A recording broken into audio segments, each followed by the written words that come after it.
Zoom లింక్లో సిద్ధంగా ఉన్నారు. వాళ్ళందరికీ ఆహ్వానం పలుకుతూ ఈరోజు ఫోర్త్ సాయిస్ టీవీ నిర్వహిస్తున్న కార్యక్రమంలో చీఫ్ అడ్వైజర్ అయినటువంటి డాక్టర్ సుధాకర్ శర్మ గారితో మనం పెడదాం.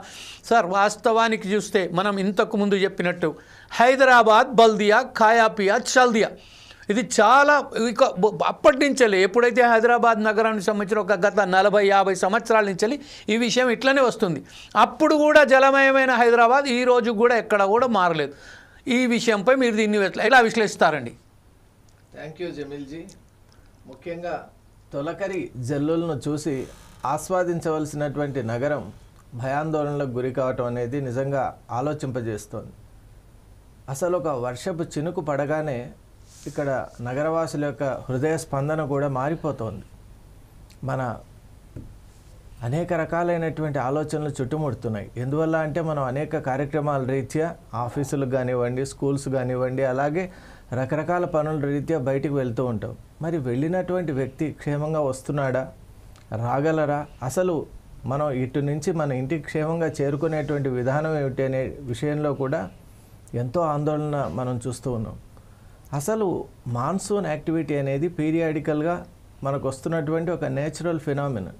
మరి అటువంటి నేపథ్యంలో మనకు ఒక ప్రత్యేకమైన వ్యవస్థ ఉంది. బల్దియా వ్యవస్థ ఒకటి ఉంది. అలాగే మెట్రలాజికల్ డిపార్ట్మెంట్ యొక్క అనుసంధానంతో ఎగ్జాక్ట్ ఫోర్కాస్టింగ్ కూడా మనం చేసుకోగలుగుతున్నాం. ఎందువల్ల అంటే we have got that technological advancement. మరి ఇవన్నీ ఉన్నటువంటి నేపథ్యంలో ఈ మాన్సూన్ పీరియడ్ను మనం ఎందుకు సమర్థవంతంగా ఎదుర్కోలేకపోతున్నాం అనేటువంటి విషయం చాలా పెద్ద ఆశ్చర్యానికి మనల్ని గురి చేస్తోంది.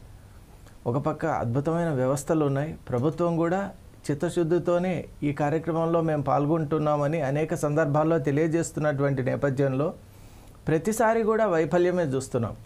ప్రభుత్వాల్ని మనం పక్కన పెడదాం. ఎందువల్ల అంటే ఇది పార్టీలకు సంబంధించినటువంటి అంశం కాదు. కాబట్టి ఏ పార్టీ వచ్చినప్పటికీ కూడా ఒక నీటి చుక్క పడగానే నగరం అంతా కూడా అతలాకుతలం అయిపోతుంది. మరి మన నగరం హైదరాబాద్ అంటే మనందరికీ కూడా చాలా ప్రాణప్రదం. కాబట్టి మనం ఇటువంటి నగరాన్ని దేశంలోనే ఒక ఆదర్శవంతమైనటువంటి నగరంగా తీర్చిదిద్దుకోవాలని మనం ఒక ఊహాగానాలతో ముందుకు వెళ్తున్నటువంటి సందర్భంలో అసలు ఈ వర్షాకాలాన్ని మనం ఎలా ఎదుర్కోవాలి, ఒకవైపు వర్షం నీటిని మనం ఎలా పంపించేటువంటి విధానాన్ని మనం ఆలోచించాలి. అలాగే ఈ సందర్భంలో ఎమర్జెన్సీస్ కనుక అయినట్లయితే వాళ్ళ యొక్క సరఫరా ఎలా ఉంటుంది. అలాగే చిన్నపిల్లల విషయంలో ఇప్పుడు వ్యాధులన్నీ కూడా ప్రబలేటువంటి ఒక ప్రమాదం ఉంది. మరి ఎపిడమిక్స్ కానివ్వండి, ఎండమిక్స్ కానివ్వండి, ఇవన్నీ కూడా వచ్చేటువంటి ఒక ఆస్కారం ఉంది. కాబట్టి మనం ఈ సందర్భంలో ఎలాంటి జాగ్రత్తలు తీసుకోవాలనేటువంటి అనేక అంశాలతో ఈరోజు మన జమీల్జీ గారు అద్భుతమైనటువంటి శీర్షికను ఎంపిక చేశారు.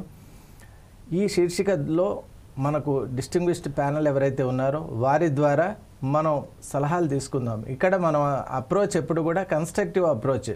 We are not going to take this blame upon any one person. ఇది ఎట్లా అంటే మనం కన్స్ట్రక్టివ్గా మనం ఒక హార్మోనియస్గా అద్భుతమైనటువంటి ఆలోచనలు ఏవైనా ఉంటే వాటిని ఇక్కడ ప్రవేశపెట్టే ప్రయత్నం చేద్దాం. దాని ద్వారా మన నగరాన్ని మనం తీర్చిదిద్దుకునేటువంటి ప్రయత్నం చేద్దాం.